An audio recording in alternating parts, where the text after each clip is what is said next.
तो दोस्तों कैसे हैं आप सब। स्वागत है आपका official YouTube channel examiner sir में। तो दोस्तों आज की इस वीडियो में हम कवर करने वाले हैं दोस्तों रीजनिंग से रिलेटेड टॉप क्वेश्चंस, जो कि दोस्तों हर एक एग्जाम की दृष्टि से बहुत ज़्यादा इंपॉर्टेंट होने वाले हैं। आप इंडिया में किसी भी स्टेट से ये वीडियो देख रहे हो दोस्तों, बहुत ही ज़्यादा इंपॉर्टेंट ये वीडियो आपके लिए रहने वाली है। बिकॉज आप किसी भी एग्ज़ाम की तैयारी कर रहे हो दोस्तों, चाहे आप एसएससी की तैयारी कर रहे हो या फिर अपनी स्टेट किसी गवर्नमेंट जॉब की आप प्रिपरेशन कर रहे हो, तैयारी कर रहे हो, तो ये रीजनिंग दोस्तों पूछा ही जाएगा। 110% है दोस्तों कि रीजनिंग से रिलेटेड क्वेश्चंस आएंगे ही आएंगे। तो वीडियो को अंत तक ज़रूर देखिएगा दोस्तों, क्योंकि इस वीडियो में इंपॉर्टेंट क्वेश्चन कवर किए गए हैं जो कि हर एक एग्ज़ाम की दृष्टि से बहुत ज़्यादा इंपॉर्टेंट रहने वाले हैं। आप किसी भी एग्ज़ाम की तैयारी कर रहे हो, ये क्वेश्चन पूछे ही जाएंगे 110%। तो वीडियो को अंत तक ज़रूर से देखिएगा दोस्तों। क्वेश्चन फर्स्ट है दोस्तों कि यदि PAPER, यानी कि वो सिंपल भाषा में तो पेपर होगा, पर PAPER को अगर हम SDSHU के रूप में लिखा जाता है, यदि PAPER को SDSHU के रूप में लिखा जाता है, तो पेंसिल, सिंपल से ये पेंसिल है दोस्तों, PENCIL को किस प्रकार से लिखा जाएगा। पेंसिल को किस प्रकार से लिखा जाएगा, तो नॉर्मल आप देख सकते हैं दोस्तों, इसका आंसर है कि पेंसिल को SHFLLO के रूप में लिखा जाएगा, यानी कि PENCIL को यहाँ पे SHFLLO के रूप में लिखा जाएगा। अब ये कैसे आंसर आया दोस्तों, तो P, यहाँ पे P था, ये हमें एग्जाम्पल दिया गया था कि पेपर को कैसे लिखा था इन्होंने, SDSHU के रूप में लिखा था। तो यहाँ पे हमारे पास पहले से एग्जाम्पल था, तो इन्होंने P में क्या प्लस किया 3, तो क्या आया S, S आ गया। तो ये P को इन्होंने यहाँ पे S लिख दिया, ये P को। उसके बाद इन्होंने क्या किया कि जो ये A था, ये A, PAPAR, ये पेपर का जो A है, ये A में इन्होंने 3 प्लस कर दिया तो D आ गया, यहाँ ये D हो गया।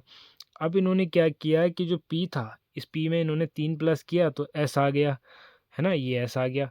उसके बाद E है, तो E में इन्होंने फिर 3 प्लस कर दिया तो H आ गया, आया दोस्तों। उसके बाद आप देख सकते हैं क्या है, E में हो गया दोस्तों, है ना। उसके बाद R है ना। तो R में इन्होंने जो है कि फिर से 3 प्लस किया तो क्या आ गया, U आपका यहाँ पे आ गया दोस्तों, क्या आ गया, U आ गया, U। तो पेपर को इस प्रकार से इन्होंने यहाँ पे सिद्धू या फिर SDSHU लिख दिया दोस्तों। अब पेंसिल को लिखने के लिए उन्होंने हमें कहा, तो हमने भी सिंपली दोस्तों उसी तरीके से 3 इसमें प्लस कर दिए। P है तो P में अगर 3 प्लस करेंगे तो क्या आ जाएगा, S आ जाएगा दोस्तों। बाकी E है, E में 3 प्लस कर दिया, H आ गया, तो H हमने यहाँ पे लिख दिया। N है, तो N में 3 प्लस कर दिया तो Q आ गया, तो Q आ गया दोस्तों। यहाँ पे एक L नहीं आएगा दोस्तों, ये एक्चुअली राइट आंसर होगा इसका, SHQFLO। तो ये दोस्तों इसका राइट आंसर होगा इसका। तो यानी कि 3 हमें प्लस करने हैं। तो ये हमें कैसे पता चला, हमें इस एग्जाम्पल से पता चला। अगला प्रश्न है दोस्तों,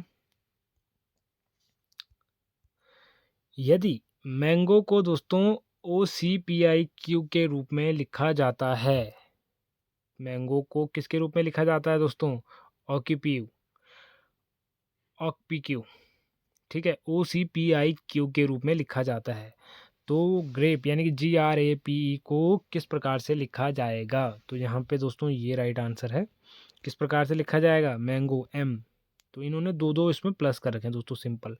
O है तो MNO N और O, तो यानी कि दो इन्होंने प्लस कर रखे हैं तो O आ गया, ठीक है। अब A है तो A में फिर से 2 प्लस C आ गया, C आ गया। अब N है, N में फिर से 2 प्लस P आ गया। तो G है, G में फिर से 2 प्लस, है ना, I। आपको सिंपली गिनना है दोस्तों कि इस लेटर से इस लेटर की दूरी कितनी है, इस लेटर से इस लेटर की दूरी कितनी है, और उतने आपको इसमें प्लस कर देने हैं।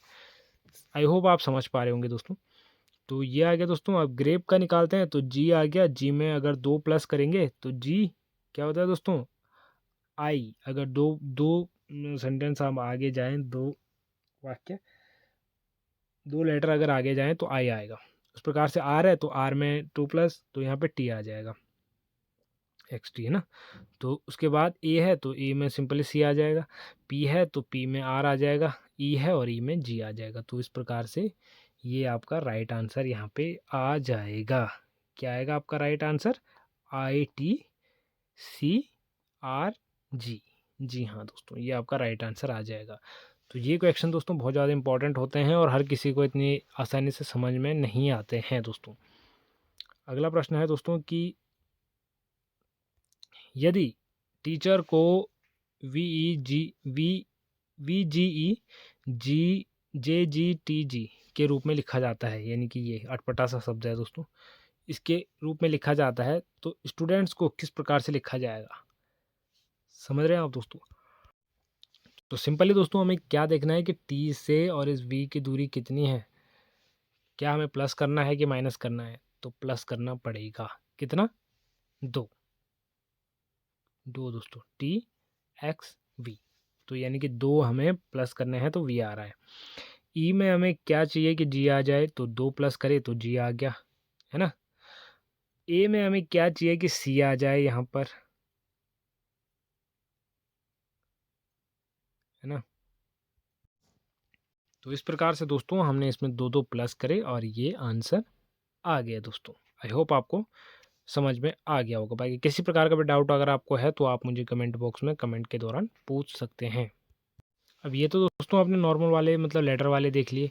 अब ये आप देखिए कि ये होते हैं नंबरिंग वाले, कि यदि 5 + 3 = 28, 5 + 3 = 28 होता है तो 7 + 2 63, 7 + 2 कितना होता है दोस्तों? 63। तो 6 + 4 यहाँ पे कितना होगा, ये पूछा जा रहा है दोस्तों कि 6 + 4 यहाँ पे कितना होगा। तो 6 + 4 होगा दोस्तों 40। कैसे? मैंने कैसे निकाला आपको एक बार समझा देते हैं। तो 5 + 3 कितना था दोस्तों? 5 + 3 28, ठीक है।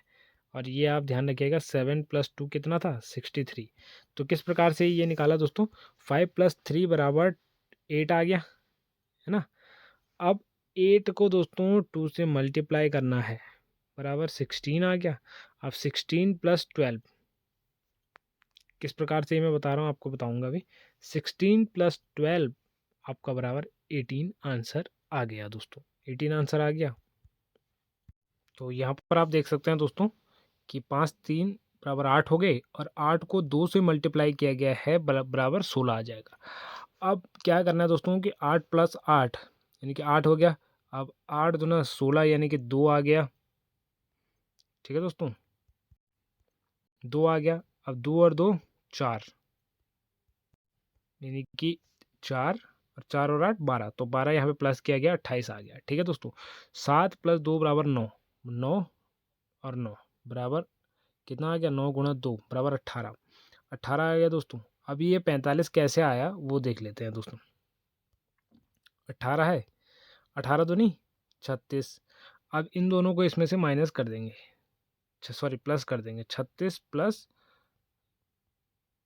9 = 45, ठीक है दोस्तों। तो उसी प्रकार से आपका ये निकाला गया है।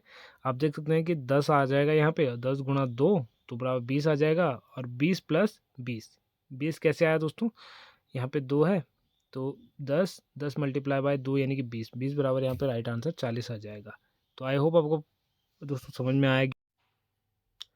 अगला प्रश्न है दोस्तों कि यदि घड़ी की सुई दोस्तों 3:15 पर है तो घंटे की सुई और मिनट की सुई के बीच दोस्तों कोण कितना होगा, यानी कि कितने अंश का यहाँ पे कोण बनेगा।